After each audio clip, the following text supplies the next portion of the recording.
बिस्मिल्लाहिर्रहमानिर्रहीम। जान मन निसारम बना में हुसैन, मुना में गुलामान हुसैन।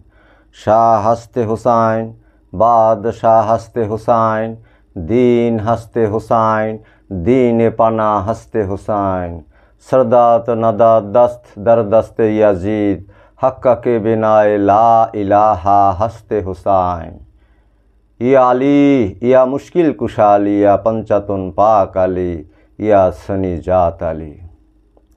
আমি কোরবানি বিষয়ে কথা বলতে গিয়ে কিছু কথা বলতে চাই। প্রথমেই সে বিষয়টি হলো ত্যাগ নিয়ে অনেক কথা বলা যায়, আর ত্যাগী হওয়া বড়ই কঠিন।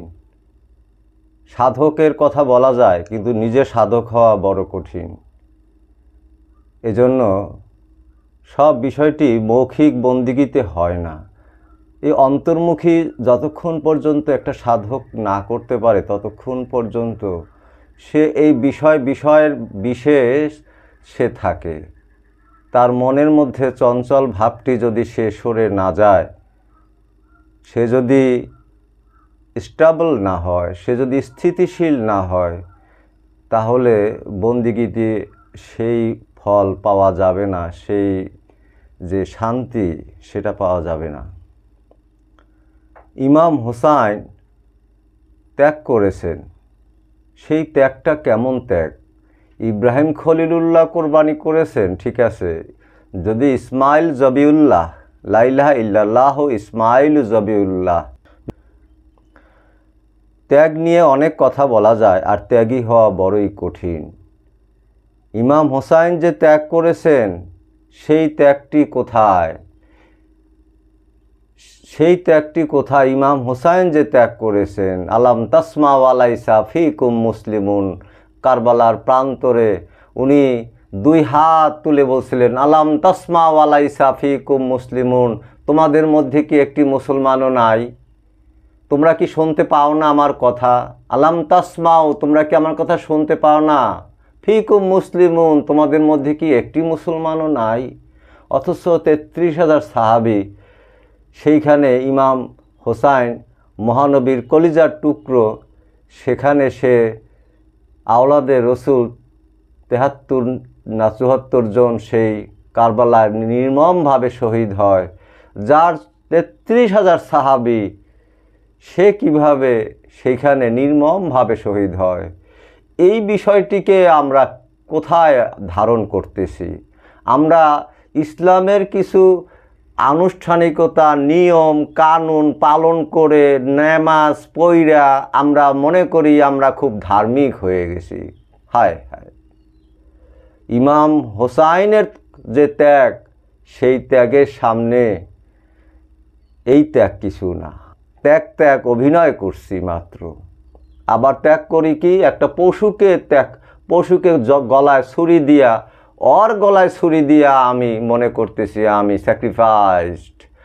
স্যাক্রিফাইস করেছি। আহা! সেই ঘুষের টাকা, সেই বিভিন্ন রকমের অবৈধ উপার্জনের টাকা দিয়া আমরা করতেছি কোরবানি। এই জন্য কবি নজরুলও বলছিলেন যে বনের পশুকে নয়, মনের পশুকে করো জবাই, তাহলে ওই পশুটাও বাঁচে আর তুমিও বাঁচো। কবিতার ভাষায় যে বলছিলেন। ইমাম হোসাইনের সামনে এই কোরবানি, এই ত্যাগ, এই ইব্রাহিম খলিলুল্লাহর ত্যাগ, এটা তুচ্ছ মাত্র। আর যদি ইসমাইল জবিউল্লাহ যদি উনি রাজি না হতেন কোরবানি করার জন্য, তাহলে ইব্রাহিম খলিলুল্লাহ কি কোরবানি করতেন? তো এটা আরেকজনের উপরে সে নির্ভরশীল আবার। আর ইমাম হোসাইন নিজেই গলা দিয়ে দিলেন। ইমাম হোসাইন নিজেই তার সপরিবারের সেই ইমাম আলী আসগরের সেই কণ্ঠনালী ছিদ্র হয়ে গেছে খুরমুলার সেই তীরে। আহা!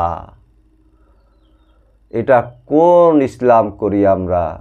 এখন আমরা একটা গরু ছাগল আমরা দুম্বা এই জবই দিয়ে আমরা মনে করি আমরা কোরবানি করে ফেলছি কিছু টাকা দিয়া।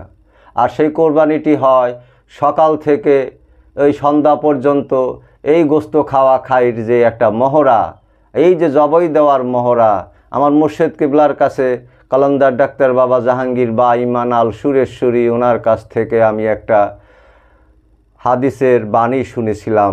উনি বলছিলেন, আমার মুর্শিদ কিবলা জবানে শুনছিলাম যে মহানবীর হাদিসটি এরকম যে যাহারা কোরবানি করিল না তাহাদের ঈদগাহে আসার কোনো প্রয়োজন নেই। তো আমরা কি করি? আমরা তো প্রথমে ঈদগাহে যাই, নতুন কাপড় চোপড় পরিধান করে পায়জামা পাঞ্জাবি টুপি পাগড়ি সব কিছু দিয়ে, তার আতর গোলাপ চন্দন সব লাগাইয়া দিয়ে তারপরে আমরা ঈদগাহে যাই।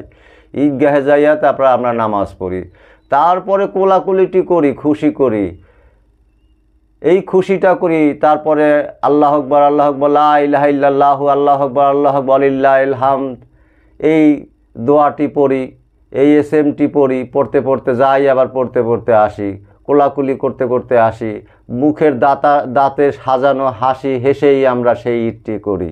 এসে করি কি, এই কাপড় চোপড় সব খুলি, খুইলার নতুন শর্ট প্যান্ট গেঞ্জি এইটা সেইটা পইরা তারপরে ছুরি চাকু নিয়া এই পাশে ডেস্ক সেট বাজতে থাকে, এই রকমভাবে জবই দিয়া তারপরে সেই গোস্তেও এবং বলতে থাকে যে গোস্ত ভুনা করে নিয়ে আসো, কলিজা ভুনা করে নিয়ে আসো, ওই খাইতে থাকে, গান শুনতে থাকে, আর গোস্ত বানাইতে থাকে।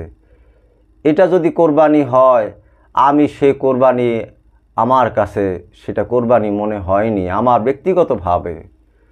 কোরবানি একটা ত্যাগের বিষয়। পৃথিবীতে দুই ধরনের ব্যক্তি থাকে, একটা ত্যাগী, একটা ভোগী। ভোগীরা কোনো সময় ত্যাগ করতে পারে না, ত্যাগীরা সবসময় ত্যাগ করে যায়, আর ভোগীরা সবসময় ভোগ করে যাইতে থাকে। হযরত ইসমাইল আলাইহিস সালাম যদি ত্যাগ নাই করতেন, তাহলে ইব্রাহিম খলিলুল্লাহ কোরবানিটি কি হতো? ইব্রাহিম খলিলুল্লাহকে বলা হয়েছিল যে প্রিয় বস্তু কোরবানি করতে। আমাদের প্রিয় বস্তু কি এই 10, 20, 30 হাজার টাকার দামের খাসি, গরু, 1 লাখ 20 লাখ, এ দিয়া কি টাকার মাপে কি ত্যাগের মাপকাঠি বিচার করা সম্ভব? না, আমার মনে হয় সম্ভব না।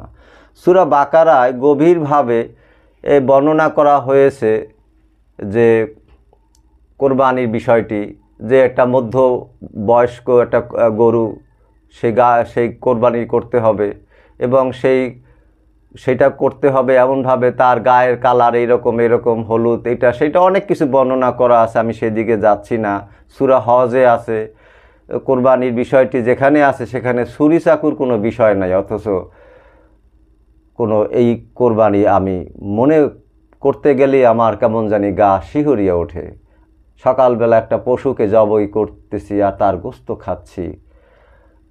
হ্যাঁ, গোস্ত আমরা খাই, অনেকেই খাই, গোস্ত খাই, নিরামিষভোজী তারা খায় না, ঠিক আছে। সূরা বাকারার কোরবানি, সূরা হজের যে বর্ণনায় যে কোরবানি, সেই কোরবানি কি আমরা করছি? সেই ইসমাইল আলাইহিসসালামের কোরবানি, ইব্রাহিম আলাইহিসসালামের কোরবানি কি আমরা করছি? সেই ইমাম হোসাইনের যে কোরবানি, সেটাও কি করছি? সেটা করছি না। হযরত বেলাল সেই সময় একটা মুরগি জবাই করছিলেন, এবং অনেক সাহাবী যেমন হযরত আবু বকর সিদ্দিক এবং হযরত ওমর, এরকম অনেকেই তারা কোরবানি করেনি। এই জন্য করেনি তারা, মাওলা আলী কোরবানি করেনি, এই জন্য করেনি যে তারা এটাকে মনে করলো যে এটাই যদি কোরবানি করি, পশু যদি কোরবানি করি, তবে একসময় মনে হবে যে পশু কোরবানিটাই কোরবানি, পশু জবাই করাই কোরবানি, এটাই মনে হবে। তারপরও আমরা সমাজে দুইটা, একটা হলো হাকিকি, একটা হলো মেজাজি। সেই হাকিকি কোরবানি কথা আমি বাদই দিলাম, মেজাজি কোরবানি যেটা আমরা করি, সেই কোরবানি করতে গিয়ে আমরা গোস্ত দেখা যায় নিজেই খেয়ে ফেলছি, গোস্ত দেখা যায় বেয়াই বাড়ি দিচ্ছি, গোস্ত দেখা যায় সেই রান ঠ্যাং এক বড় বেয়াই বাড়ি দিচ্ছি, বড় অফিসারের বাসায় দিচ্ছি। এইটা কোরবানি কেমন কোরবানি? যেটা গরিব দুঃখী কাঙাল মানুষ, আমি কোরবানি নিয়ে আমি কথা বলতে চাইছিলাম না। কেন? আমার মুর্শেদ কেবলা বলে, দেখো কোরবানি নিয়ে আমি কিছু বলতে চাই না, কারণ গরিব দুঃখী যখন বলে যে এক টুকরা গরুর গোস্ত আমি খেতে পারতেছি না, তখন কোরবানিটার নিয়ে আমি আর কথা বলতে চাই না। যে দেখ, যাদের অঢেল সম্পত্তি আছে তারা জবাই করুক, আর এই গরিব দুঃখী কাঙাল মানুষ টোকায় টোকাইয়া দুই এক টুকরা গোস্ত তাও খাক। এইটা মনে কইরা আমি কোরবানি নিয়ে আমি কথাই বলতে চাইছিলাম না। তো আমার মুর্শেদ কিবলা কলন্দার ডাক্তার বাবা জাহাঙ্গীর বা ইমান আল সুরেশ্বরী উনি বললেন, দেখো বাবা, সেই সময় মহানবীর সময় কিছু সাহাবী মহানবীর কাছে আরজ করলেন, ইয়া রাসূলুল্লাহ, এই যে পশুটি আমরা জবাই করি এইটার গোস্ত কি আমরা খেতে পারি না? ইয়া রাসূলুল্লাহ, বাবা কোরবান হোক, মা কোরবান হোক, আমি কোরবান হই। মহানবী বললেন, হ্যাঁ, তোমরা যদি এটার গোস্ত খেতেই চাও, তোমরা কি এটার গোস্ত খেতে চাও? যদি খেতেই চাও তাহলে এক কাজ করো, তোমরা এটাকে 3টা ভাগে ভাগ করে নিও। একটা তোমরা গরিব দুঃখী কাঙাল মিসকিনকে দিও, একটা গরিব দুঃখী কাঙাল মিসকিনকে দিও, গরিব আত্মীয় স্বজন যারা কোরবানি দেওয়ার সামর্থ্য নেই তাদেরকে দিও, এক ভাগ তুমি খেও। কারণ এই পশুটি যখন ইব্রাহিম খলিলুল্লাহর সময় কোরবানি করা হতো তখন মাটি চাপা দেওয়া হতো, এটা খাওয়া হতো না। এখন এমন মোহ টেম্পটেশনে আমরা ভুগতেছি যে গোস্ত কেমন হবে, এই টাকায় এই গরু হবে কি না, মাপ দিলে পরে কয় কেজি হইল, কয় মন হইল, এবং সেটাকে ফেসবুকে বিভিন্ন জায়গায় এই আমরা গরু কিনছি, এত লাখ টাকা দামের গরু কিনছি, এটা এখন একটা মানে ডেজিগনেশন যে আমি এই কোরবানি দিতে পেরেছি, এবং খুব বুক ফুলে একটা অহংকার, এই অহংকার মধ্যে সে কোরবানিটি করতেছে। এটা যেখানে ত্যাগ শিক্ষা দেয় সেখানে কোরবানি, ত্যাগ শিক্ষা দেয় সেখানে কোরবানি, এটা স্যাক্রিফাইস। জানে মান আমার জীবন নেসারাম সঁপে দিলাম, মুনামে গোলামে গোলামানে হোসাইন, ইমাম হোসাইনের গোলামের নামের উপরে আমার জীবন সঁপে দিলাম। শাহ হাস্তে হোসাইন, বাদশাহ হোসাইন, রাজা হোসাইন, শাহ হাস্তে হোসাইন, বাদশাহ হাস্তে হোসাইন, রাজা হোসাইন, দিন হাস্তে হোসাইন, এই দিনটা হোসাইনই দিন, দিনে পানা হাস্তে হোসাইন, এই দিনটাকে সমুন্নত করে রাখে ইমাম হোসাইন। সরদাত নদা দস্ত দর দস্তে ইয়াজিদ হাক্কা কে বিনায় লা ইলাহা হাস্তে হোসাইন। যদি ইমাম হোসাইন কারবালার প্রান্তরে নির্মমভাবে উনি শহীদ হয়েছিলেন, কিন্তু ইজিদের কাছে বশ্যতা স্বীকার করেনি এবং করবেও না।